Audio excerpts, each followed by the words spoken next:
শহীদ রাষ্ট্রপতি জিয়াউর রহমানের পথনির্দেশন ও বেগম জিয়ার আদর্শ নিয়ে বিএনপি আগামী ৫ বছর রাষ্ট্র পরিচালনা করবে বলে জানিয়েছেন সংসদ সদস্য বরকতুল্লাহ বুলু।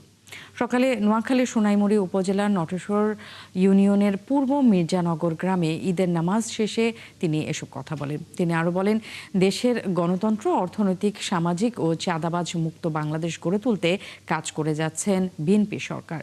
পরে তিনি এলাকার সাধারণ মানুষের সাথে ঈদের শুভেচ্ছা বিনিময় ও পারিবারিক কবর জিয়ারত করেন।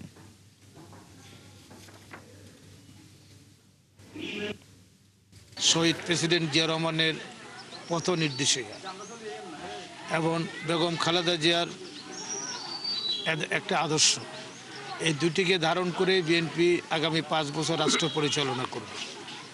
এই উপমহাদেশের সবচেয়ে সৎ রাষ্ট্রনায়ক ছিলেন শহীদ প্রেসিডেন্ট জিয়া রহমান এবং বেগম খালেদা জিয়া ছিলেন সবচেয়ে সবার কাছে গ্রহণযোগ্য একজন সরকার প্রধান।